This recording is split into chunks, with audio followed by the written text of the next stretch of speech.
Amén. Para los que no me conocen, soy Víctor Achila, pastor en la Iglesia Bíblica Osana en Dallas, Texas. Vamos a compartir la palabra, hermano. La verdad es que es un privilegio poder abrir el libro del Señor. Usted sabe que en muchos lugares no se tiene ese privilegio, y no lo hablo por la libertad que tenemos en Estados Unidos, sino hablo de las casas. Hay casas que no abren la Biblia no porque no puedan, sino porque no quieren. Y eso también es una gracia del Señor, poder uno abrir la palabra y estar en ella. Abra su Biblia, por favor, en Romanos, capítulo número 3. Vamos a leer del versículo 9 al 18. Romanos, capítulo número 3.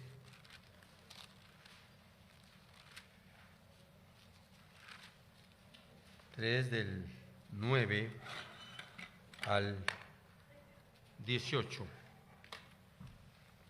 ¿Lo tienen todos? Me avisa cuando lo tenga para que podamos leerlo juntos, hermano.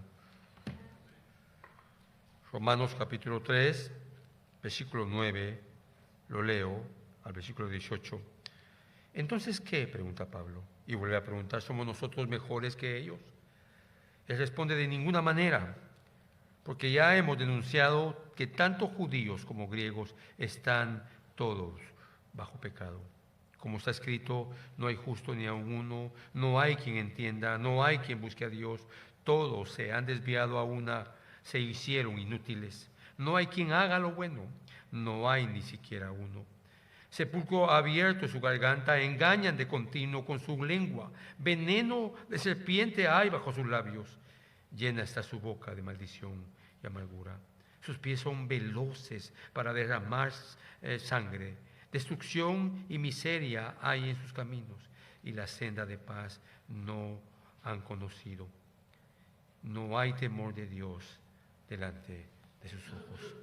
Señor, te damos gracias este día, Señor, esta noche, en este lugar, Señor, por permitirnos estar aquí, Señor. Por permitirnos, Padre, poder abrir tu libro y predicar tu palabra. Te exaltamos, Señor, te agradecemos, pero también al mismo tiempo te suplicamos que nos des, Señor, la sabiduría, que nos ilumine, Señor, que nos dé la gracia para poder explicar tu palabra. Y también, Señor, te pido por este grupo de hermanos que fielmente están en este lugar, para que su entendimiento pueda ser, Señor, abierto por la obra de tu gracia y de tu Espíritu Santo, y ellos puedan comprender la verdad de tu palabra. Ayúdanos, Señor, por favor, ayúdanos a que podamos nosotros dejar a un lado, Señor, toda distracción y compenetrarnos y sentarnos en tu palabra. Que tu nombre sea exaltado, Señor. Todo esto te lo rogamos y te lo pedimos en el nombre maravilloso de Jesús. Amén y amén. Gloria al Señor. Hoy estaré compartiendo con ustedes la depravación total, que es parte de las doctrinas de la gracia. Y quiero comenzar, hermano, haciéndole esta pregunta. ¿Cómo respondería usted a esta pregunta tan sencilla? ¿Qué es el pecado? Imagínese un niño preguntándole, o alguien en un avión preguntándole, si usted es cristiano, lleva su Biblia. Yo no entiendo qué es el pecado y por qué tanta situación contra el pecado. ¿Cuál es el poder del pecado? ¿Cuál es el problema del pecado? ¿Por qué se habla tanto de esto? ¿Y qué hay que hacer? ¿Cómo definiría usted qué es el pecado?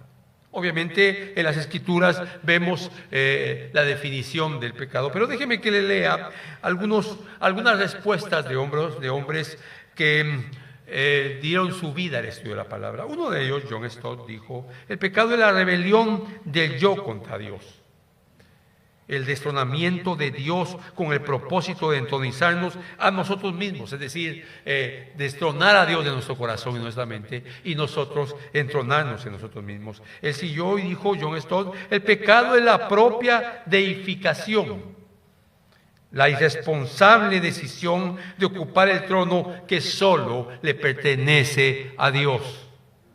Es decir, nosotros no tenemos ni siquiera el poder de guardar oxígeno para el día de mañana. Ni siquiera pensamos que esto va a desaparecer.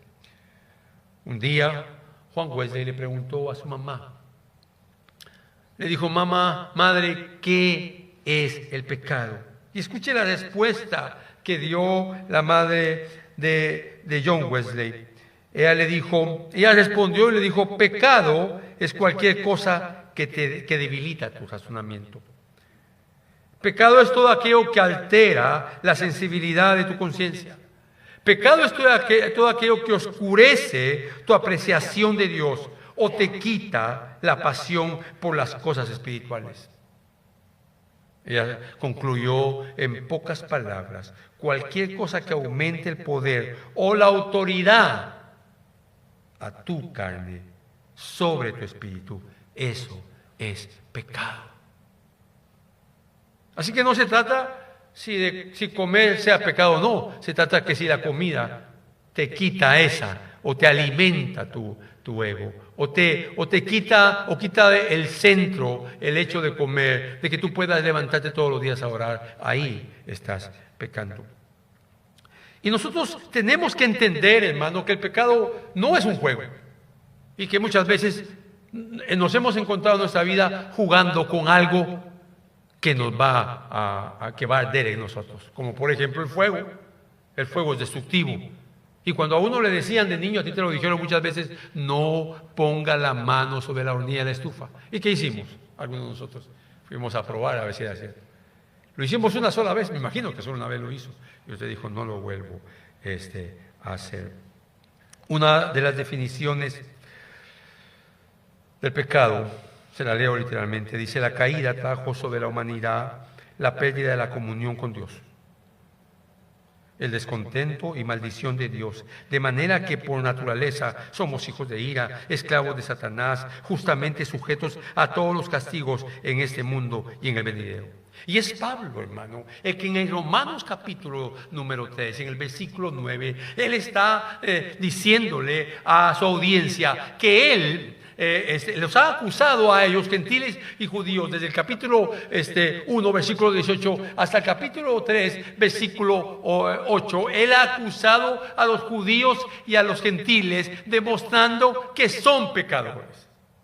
Pero Pablo va a concluir ese señalamiento, esa acusación, con una acusación bíblica, legal. Es decir, él, como la pluma de Dios y la voz de Dios, va a enseñarles a los judíos y a los gentiles que no es cosa de él,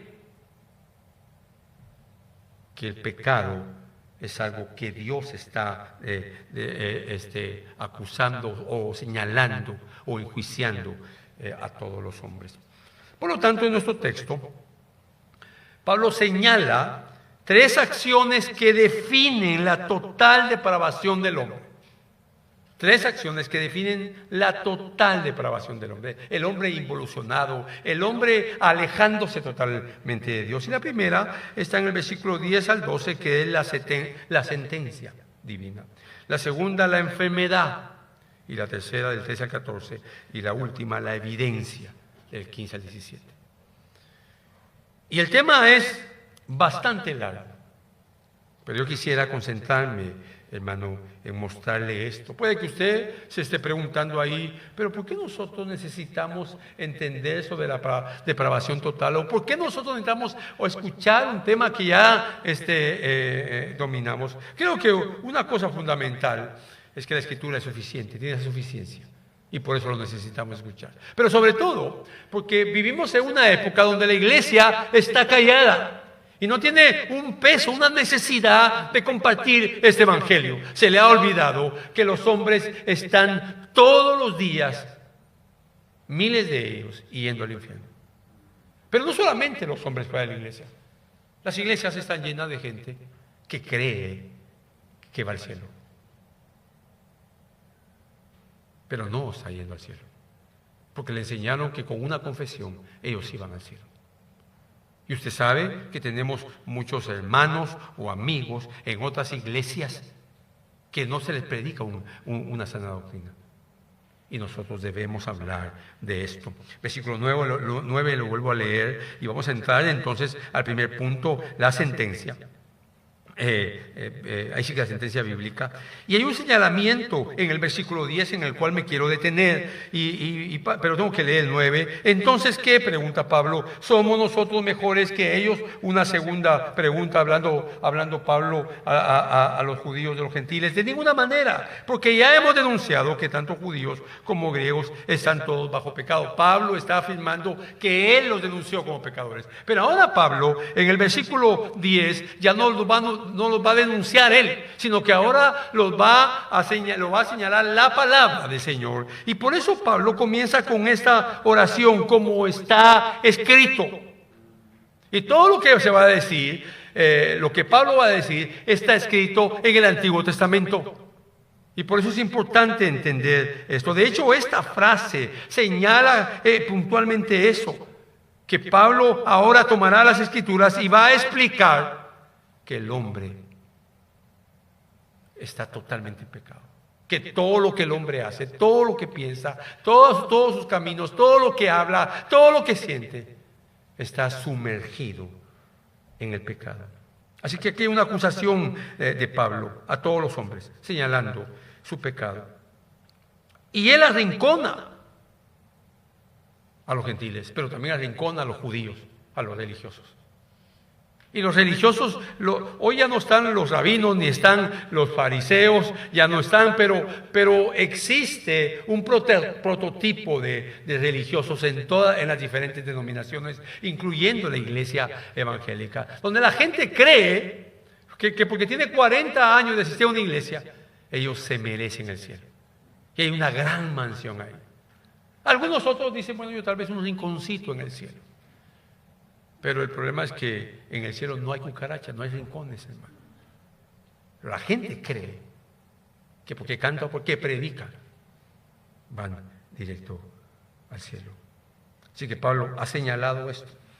Entonces, déjeme que me concentre y le hable un poco sobre esta expresión, como está escrito, porque esto hace una diferencia. Este es un verbo, hermano, que podemos explicarlo como un estado de ser. Pablo usa un verbo perfecto, es un estado de ser. Y Pablo lo que está diciendo es que la gente nació pecadora y eso continúa y continuará hasta el día de su muerte, al menos que haya un milagro del cielo, es decir, Cristo traiga a un hombre muerto a la vida. Y eso usted lo sabe. Así que aquí está Pablo utilizando esto como está escrito, indicando que este es un señalamiento continuo de un hombre que no puede hacer nada por su pecado. Usted, por decirlo de alguna manera, para que más o menos entienda la idea de ese verbo, usted, le hablo a los hombres, nació hombre. Ese es un estado perfecto.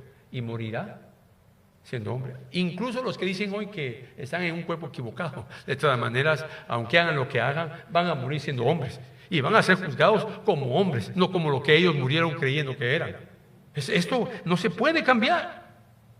Usted no le puede decir a un pollito que o creer que un pollito cuando crezca se va a convertir en un pato. No se puede hacer eso. Lo entendemos con la lógica que el Señor nos ha dado. Y Pablo está diciéndoles a ellos como está escrito. Esto es algo, ese verbo está. Esa palabra está diciendo esto así es, así nacieron ustedes. Porque luego Pablo va a decir, como está escrito, no hay justo ni aun uno. Aquí es donde se entiende el verbo. No hay justo ni aun uno. O sea, ustedes nacieron totalmente pecadores.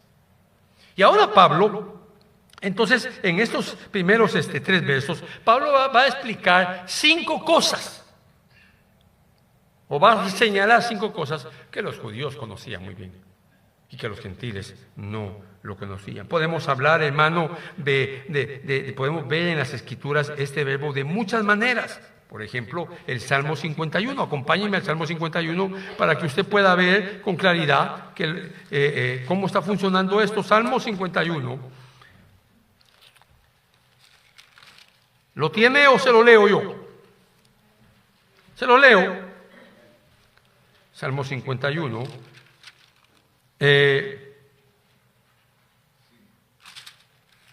Yo le dije Salmos 51 y yo estaba en Isaías 51.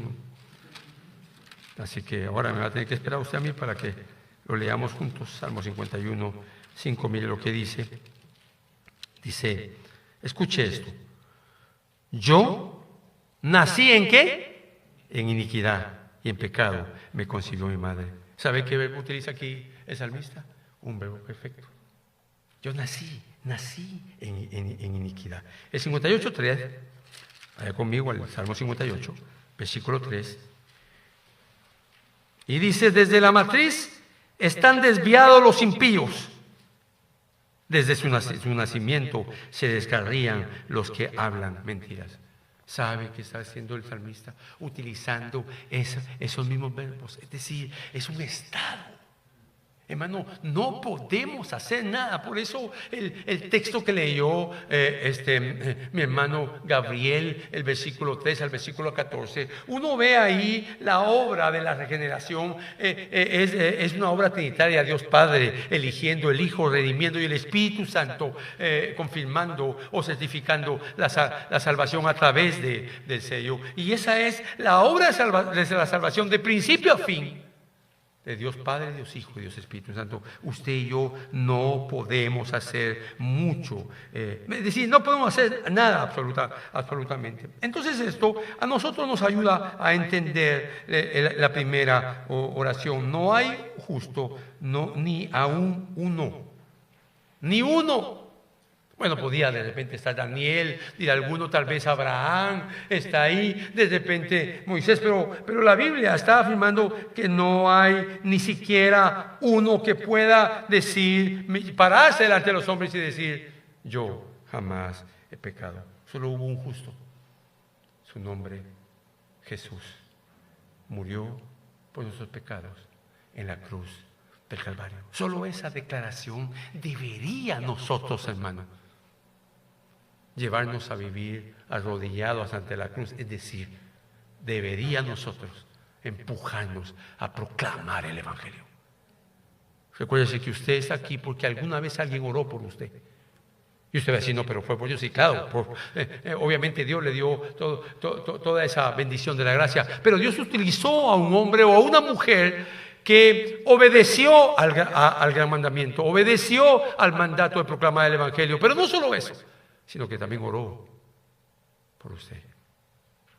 Y sabemos que eso es obra de Dios, pero hay gente obediente. No hay justo ni aún uno. Esto es determinante. Nadie podrá pararse un día delante del Señor y decir, yo no, Señor, yo sí fui justo.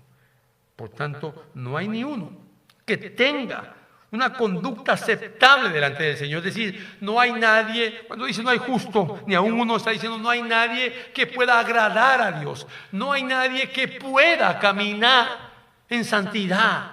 No hay nadie que pueda en su vida decir, Señor, yo sí puedo hacerlo. Y eso tiene que ver con la depravación total.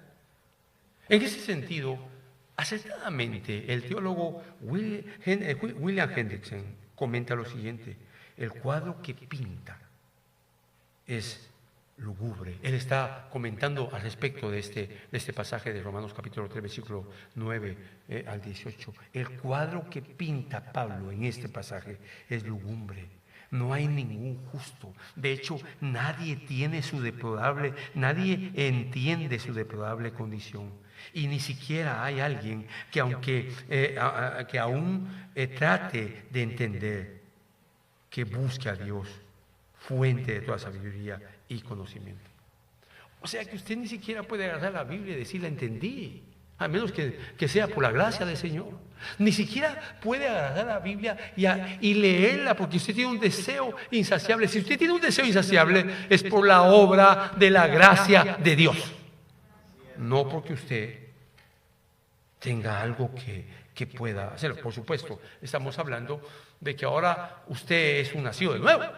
Y por eso puede orar y puede leer la palabra y puede perseverar porque la gracia de Dios opera en usted.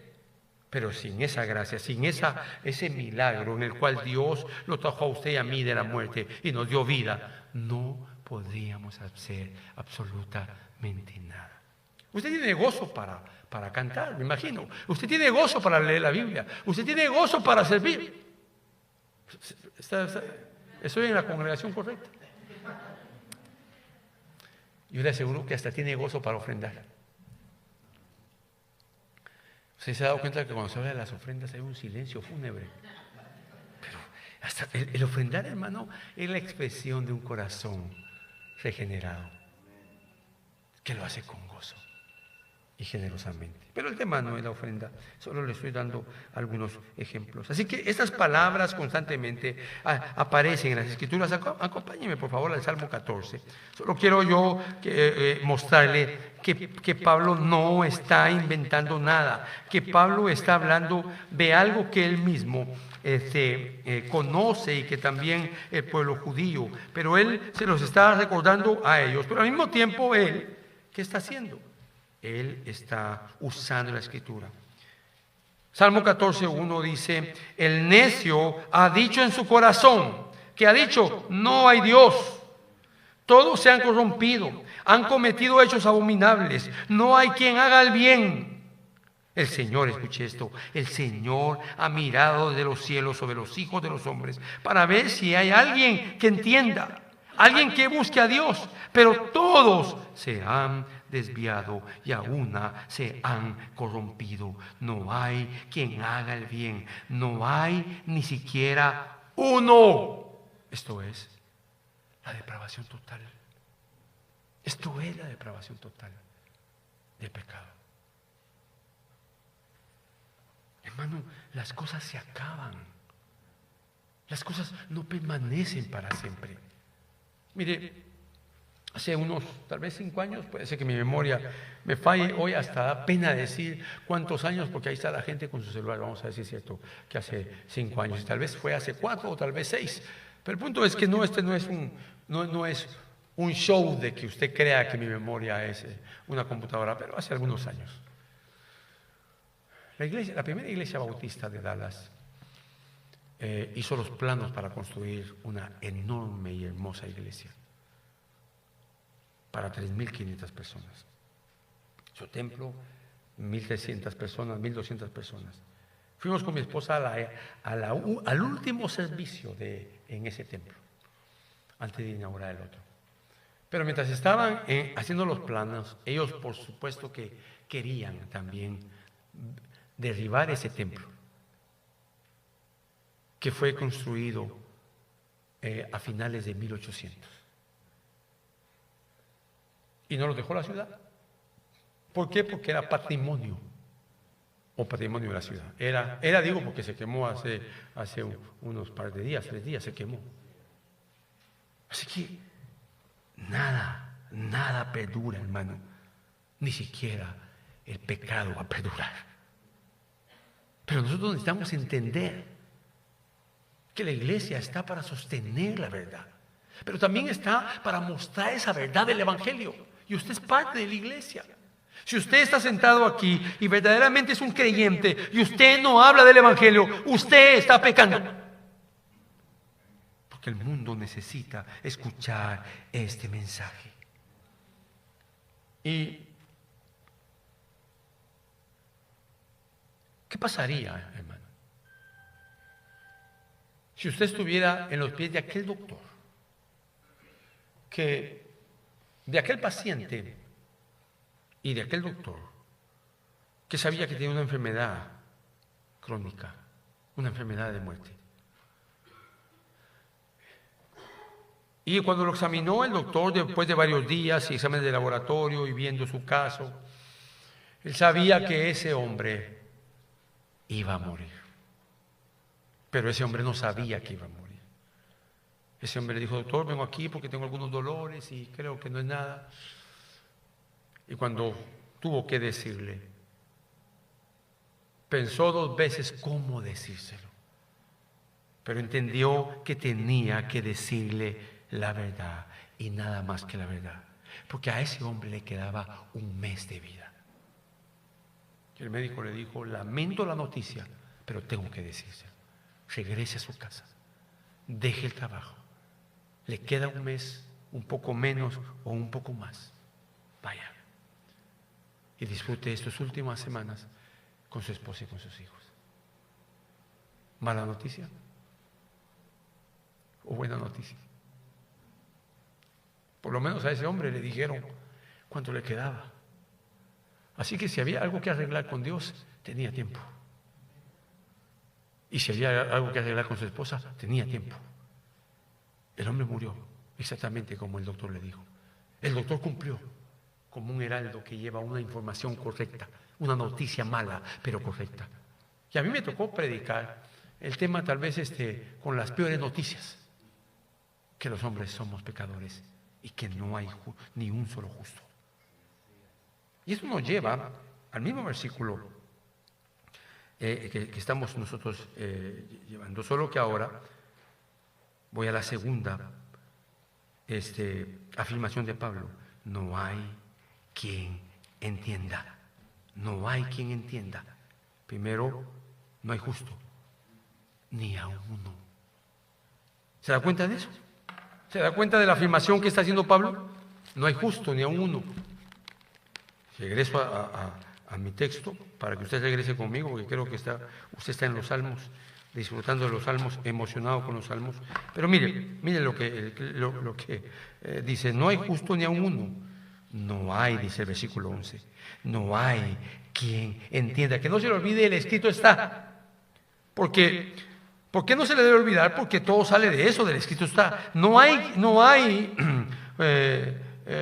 justo ni a uno. Eso ya lo explicamos. Y el otro es: no hay quien entienda. Es decir, no se ha hallado ni uno que sea justo, ni se hallará. Pero tampoco, ahora Pablo empieza a definir por qué está diciendo, porque todas las demás afirmaciones de Pablo tienen que ver por qué él ha dicho que no hay ningún justo. Y una de las razones que da por qué no hay ningún justo es porque no hay nadie que entienda. Es decir, el pecador está imposibilitado para poder entender a Dios. ¿Por qué? Porque está separado de Dios. La razón por la que el hombre no entiende a Dios, mis amados hermanos, es por su pecado, lo cual lo ha entenebrecido y lo tiene imbuido o lo tiene metido en una ignorancia. De tal manera que usted mira hoy a los hombres decir: bueno, no, vamos a dejar que sea el universo el que decida. Pero por favor, ¿cuándo el universo ha decidido? Siempre ha sido Dios. ¿Usted está consciente de la soberanía de Dios? Me imagino que sí, ¿verdad?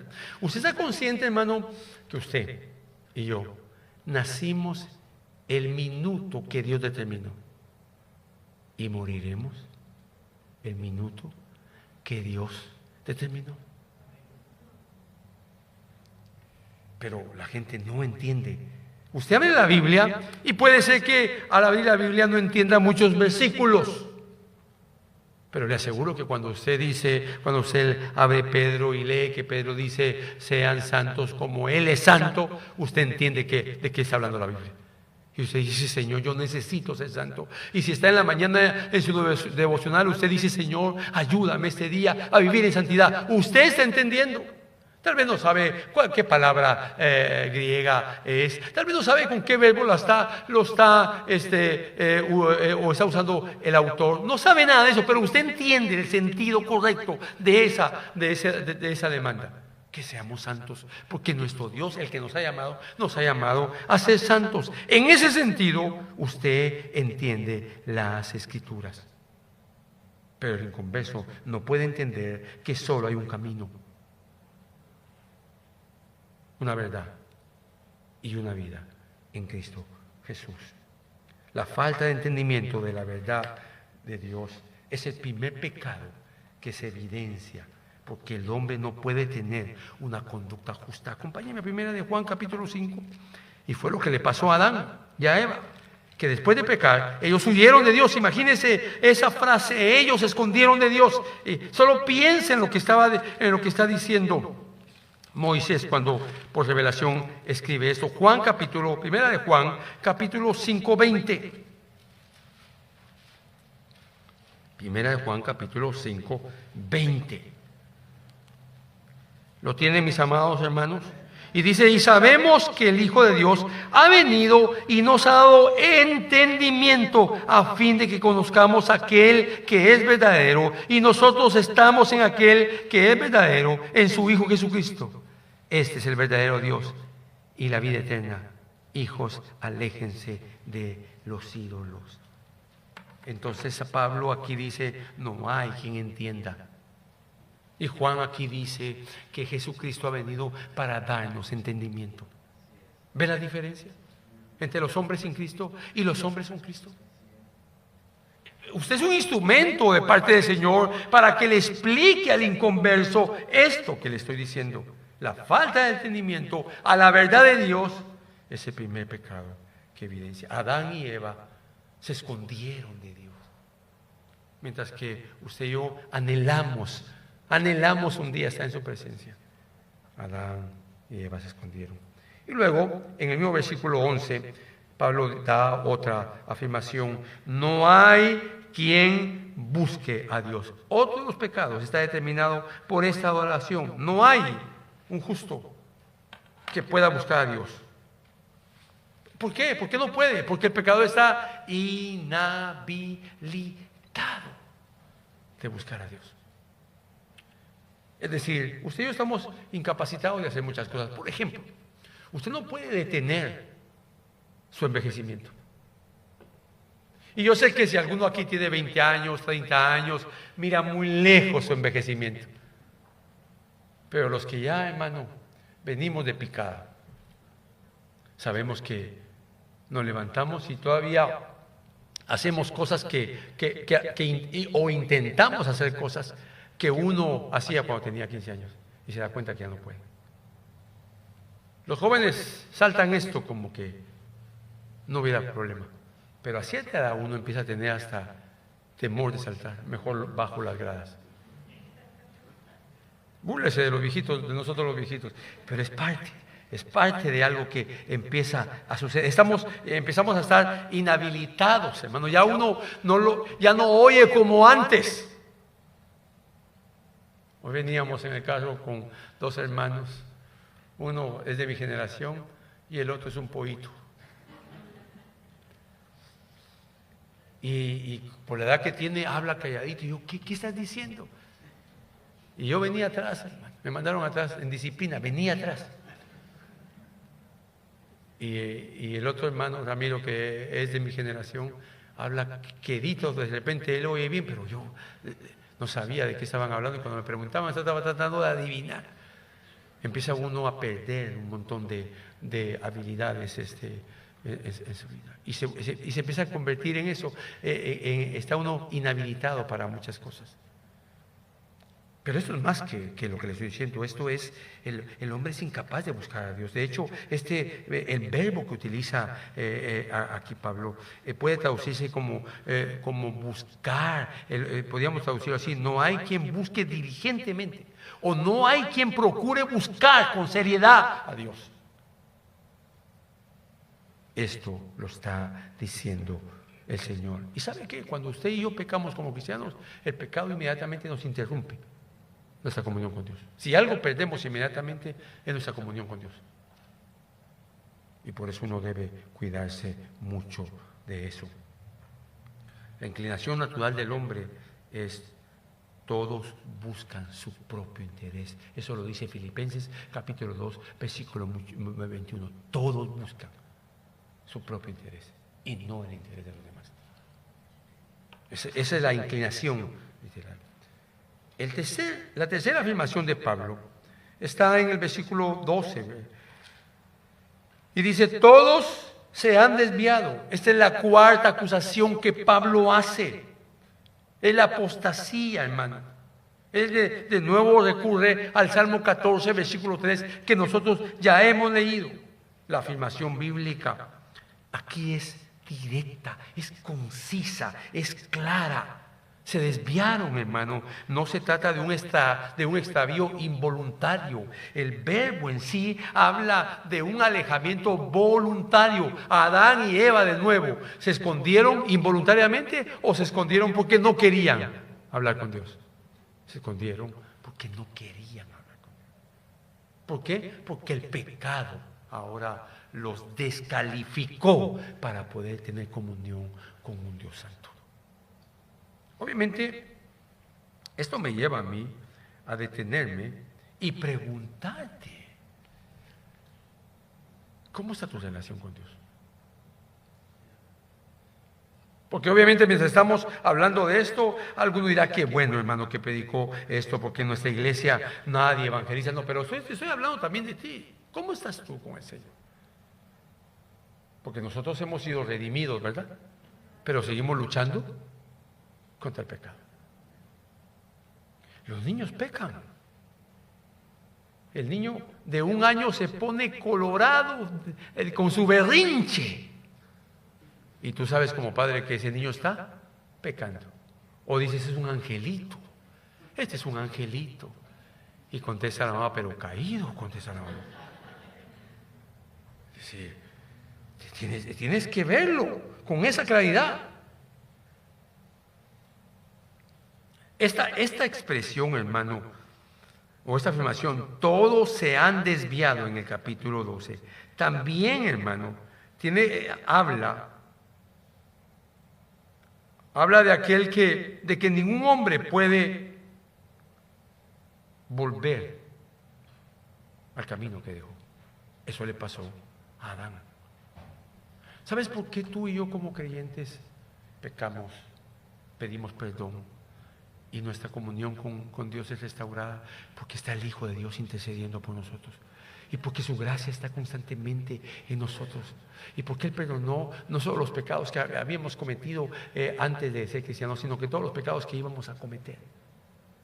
Nos han acreditado en el cielo, el Padre nos ha acreditado el sacrificio del Señor Jesucristo. Así que no hay nadie que busque a Dios. También se puede entender como no hay nadie que pueda estar cerca de Dios. Una quinta acusación está también ahí en el versículo 12. Y a una se hicieron inútiles. Y a una se hicieron inútiles. Pero recuérdense que aquí hay y regresemos a Romanos. Déjenme que le enseñe este adjetivo que marca todo esto que estamos diciendo y que no lo he mencionado. Pero Romanos capítulo 3 dice... no hay justo ni aun uno, no hay quien entienda, no hay quien busque a Dios. Todos, en el versículo 12, todos se han desviado, se hicieron inútiles. Este adjetivo está hablando ¿de quién? De todos. Si yo le pregunto, hermano, defíname todos, ¿cómo lo va a definir? Como todos, todos. Todos los hispanos, a todos los hispanos en Estados Unidos se les va a permitir que tengan un familiar de su nación, con una visa de trabajo. ¿Usted qué va a decir? Pero yo no, porque soy peruano. Dijeron todos. Pero yo no, porque soy mexicano y hay 30 millones de mexicanos aquí. Van a venir otros 30. Todos. Y aquí el texto lo está diciendo. El texto está hablando de eso. El versículo, todos se han desviado a una. Ya se lo había dicho. Se hicieron inútiles. También habíamos hablado de eso, ¿verdad? Se han hecho inútiles, que es la quinta acusación. El alcance de esa inutilidad del pecador, hermano, es la incapacidad de hacer lo bueno. Y cuando hablamos de hacer lo bueno es obedecer las Escrituras. ¿Cómo entienden las esposas, mujeres, someteos a sus maridos? Muchas como una maldición. Qué difícil nos la pusieron, hermano. Someterse a este hombre, si yo pienso más rápido que él. Bueno, ¿qué está brotando en usted? La incapacidad en algún momento de obedecer a Dios. Igual, ¿cuál es la demanda de Pablo en Efesios capítulo 5? Porque también está la mujer. Amad a vuestros maridos, amad a vuestras mujeres como Cristo amó a la iglesia. Y el hombre podía decir lo mismo: Señor, a mí me la pusiste más difícil. Ella solo tenía que sujetarse, pero yo tengo que amarla como tu hijo amó a la iglesia. Nos vemos en algunos mandatos incapacitados de poder hacer eso. Así que para referirse a la condición de inútiles, el apóstol utiliza un verbo también, participio, que expresa la idea de algo que se ha echado a perder y que se ha hecho inservible, cuando dice aún se hicieron inútiles. De hecho, la palabra era la que utilizaban para la leche en aquella época, cuando ya no era, se había echado a perder, o cuando ya era inservible. Y Pablo utiliza eso, le está hablando, imagínense, a los judíos, aún se hicieron inútiles, utilizando precisamente este verbo. Están corrompidos, como dice el Salmo. Estoy yendo un poco más rápido, hermano, porque estoy tratando de terminar. Es necesario, hermano, entender cuál es la verdadera dimensión del pecador. Y todo lo que hemos escrito, lo que Pablo está diciendo en esta quinta acusación, es que el pecador está perdido delante de Dios. Es inservible. Por eso es que la obra solo puede ser de Dios. Por eso es que usted no puede creer solamente en un confesionismo. Venga, pase al frente, haga esta oración, Romanos 10. No hay nada malo en Romanos 10. Lo malo es en el que está llevando a la gente a que haga ese tipo de cosas. Porque la obra de la regeneración es una obra de Dios, del Hijo y del Espíritu Santo. ¿Quién convence de pecado? El Espíritu Santo. ¿Quién trata el arrepentimiento? Bueno, Pablo dice orando que pide que Dios les conceda el arrepentimiento. Es Dios el que concede el arrepentimiento. ¿Quién convence de pecado? El Espíritu Santo. Usted no puede convencer a nadie. Lo que usted tiene que hacer es predicar el Evangelio. Y con la Biblia abrirse al pecador y explicarle la palabra del Señor. Y hacerlo de tal manera de que usted quiera de alguna manera persuadirlo. O sea, sí, trate de hacerlo, pero sin llevarlo, sin amenazas. ¿Sabe cómo evangelizaba yo hace muchos años? Me acercaba una persona y le decía, ¿usted es creyente? No. ¿Usted cree en Dios? Sí. ¿Usted cree en el cielo? Sí. ¿Usted cree en el infierno? Sí. Si usted se muere hoy, ¿a dónde se va? Pues yo creo que al cielo. Entonces ya le empezaba a explicar un poco el Evangelio, mal explicado, por cierto, hace muchos años. Y entonces le preguntaba, o le decía, la única manera que usted puede ir al cielo es creyendo en el Señor Jesucristo y arrepintiéndose. ¿Quiere hoy aceptar a Cristo? No le estoy diciendo cómo hay que evangelizar, le estaba diciendo cómo evangelizaba yo cuando no conocía la sana doctrina. ¿Quiere hoy usted aceptar a Cristo? No. Le voy a hacer algunas preguntas más. Si usted se muere ahorita cuando va manejando, ¿a dónde se va sin Cristo? La manipulación era tal que yo quería que me dijera al infierno. Ok, ¿usted quiere al infierno? No. Entonces, tiene la oportunidad de aceptar a Cristo.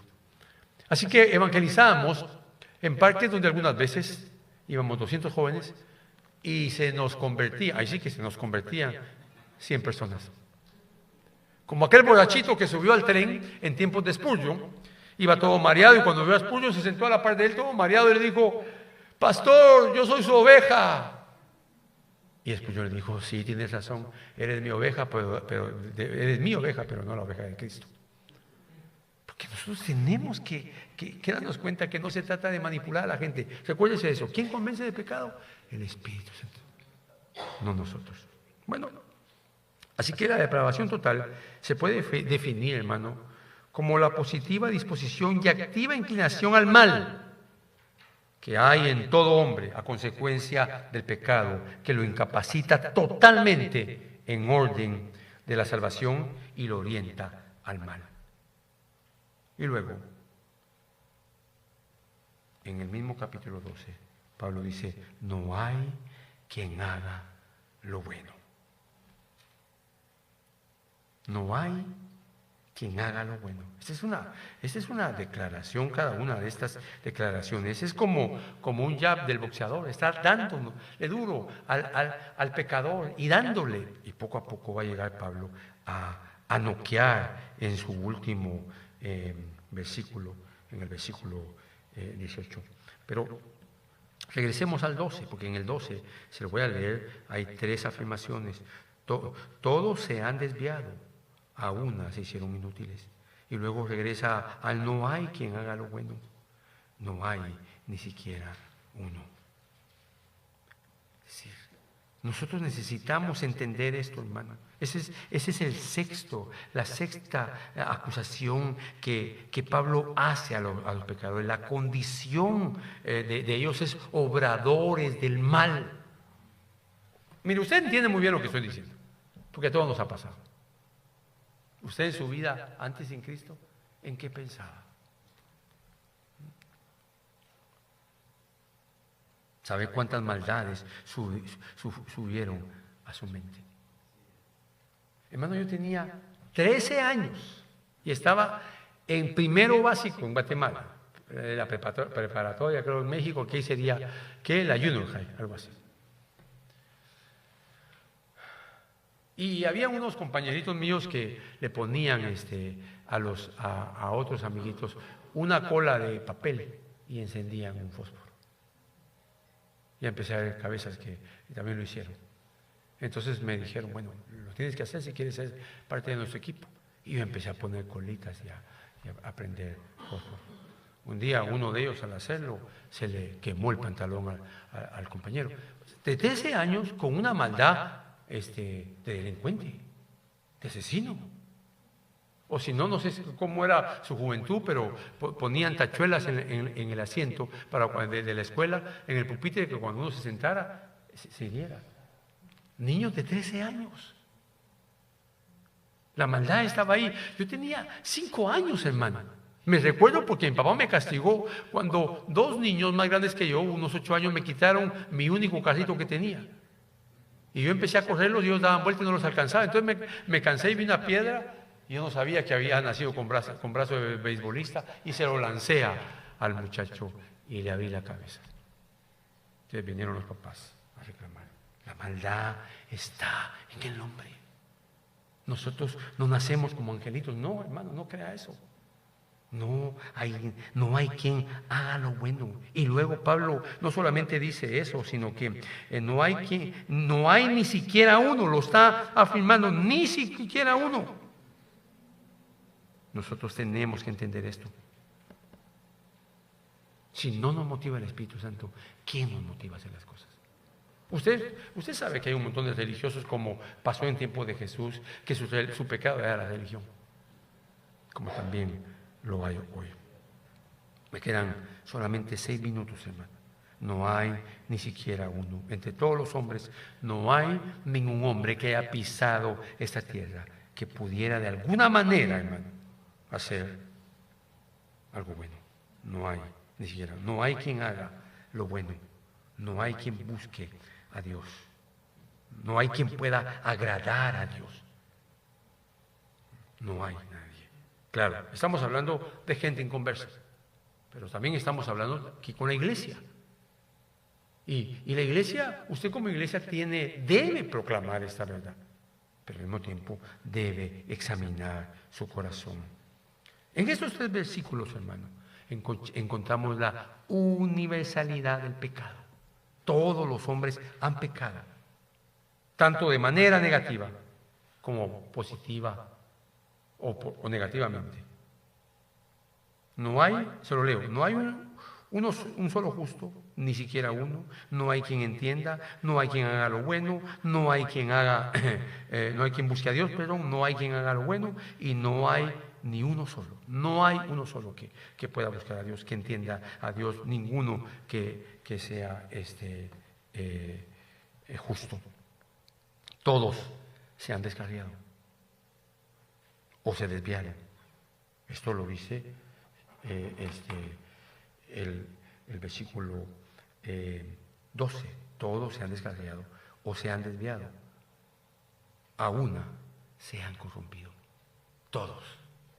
Esas 2 afirmaciones tienen ese adjetivo que habla de todos los hombres. Así que somos una estirpe sin salvación antes de Cristo. Solo profetizado. Pero en Cristo Dios ha escogido a muchos para ser salvos. Y usted está entre ellos, hermano. Y usted ha escuchado, me imagino que ha escuchado la doctrina de la gracia muchas veces, pero cuando hablamos de la depravación, hermano, total, usted necesita entender que no es solo para que lo sepa, sino para que usted cumpla con la verdad, con el mandato de Dios. Evangelice, proclame el Evangelio. Hermano, ¿qué va a esperar después de todas estas malas noticias? Usted tiene que pensar, ¿qué, Señor? ¿Cómo debo responder? Nosotros hemos visto hoy un solo punto de esa enseñanza, y es la sentencia que la Escritura da al pecador. El pecador, hermano, hoy es un hijo de ira. Es un hombre que está en camino hacia el infierno. Y nosotros estamos aquí para llevar ese mensaje del Evangelio. Terminaré este tema en mi próxima presentación, hablando del segundo punto, que es la enfermedad. Y por supuesto, yo estoy consciente y estaba consciente que no podía terminar el tema en estos 50 minutos. Y necesitamos nosotros, mis amados hermanos, comprender esto. Pero ¿qué vas a hacer? Hoy tú tienes delante de ti la condición del hombre.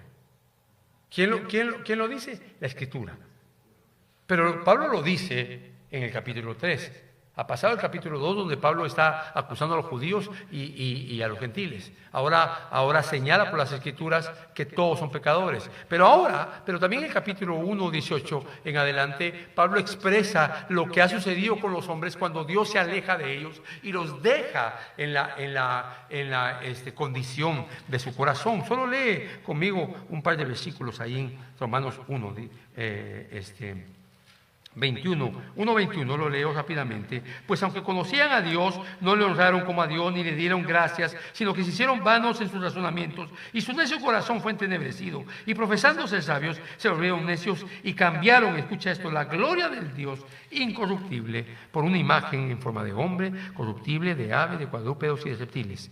Por lo cual, y aquí hay 3 declaraciones de Pablo de nuevo, por lo cual Dios los entregó a la impureza en la lujuria de sus corazones. Versículo 26, por esta razón Dios los entregó a pasiones degradantes, porque sus mujeres cambiaron la función natural por lo que es contra la naturaleza. Versículo 28, así como ellos no tuvieron a bien reconocer a Dios, Dios los entregó a una mente depravada. Esa palabra entregó significa Dios se alejó de ellos.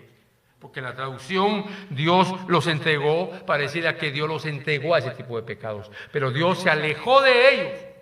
Si Dios se aleja de ti y de mí, hermano, nos deformamos totalmente. Ni aún los inconversos.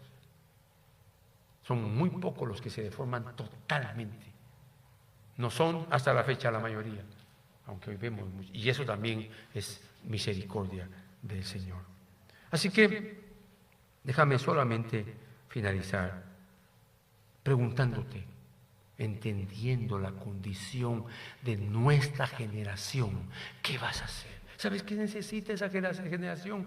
Tu vecino, tus compañeros de trabajo, tus compañeros de estudio, tus amigos en iglesias donde no se predica la sana doctrina, o en iglesias que ni siquiera se habla de Cristo. ¿Saben qué necesitan? Un mensajero que lleve el Evangelio, que proclame el Evangelio con claridad y les diga: este es el camino, esta es la verdad y esta es la vida. Lo que te están diciendo son mentiras. ¿Qué vas a hacer, hermano? Cuando Pablo está señalando esas acciones que definen la depravación total del hombre. Y la primera que hemos visto es contundente, porque es la sentencia divina. Oremos, hermano. Señor, gracias por tu palabra. Gracias por permitirnos, Señor, darnos cuenta una vez más de la gente que nos rodea, la necesidad de la gente. Señor, esto demanda en nosotros obediencia. Señor, eso nos enseña que el mundo necesita hombres y mujeres que hablen esta verdad con claridad. El mundo necesita a una iglesia que proclame el Evangelio, y no solamente que esté refugiada en 4 paredes. Ayuda, Señor, a estos hombres, a estas mujeres, a estos jóvenes, a todos aquellos que van a escuchar estos días o estos 2 días, esta palabra, Señor. Sácanos de nuestro confort y llévanos, Señor, a proclamar el Evangelio a los religiosos inconversos, a los inconversos hundidos en el mundo. Y permítenos, Señor, hacerlo con tu verdad, con pasión, Señor, y en obediencia. En el nombre de Jesús te lo agradecemos y te lo pedimos. Amén.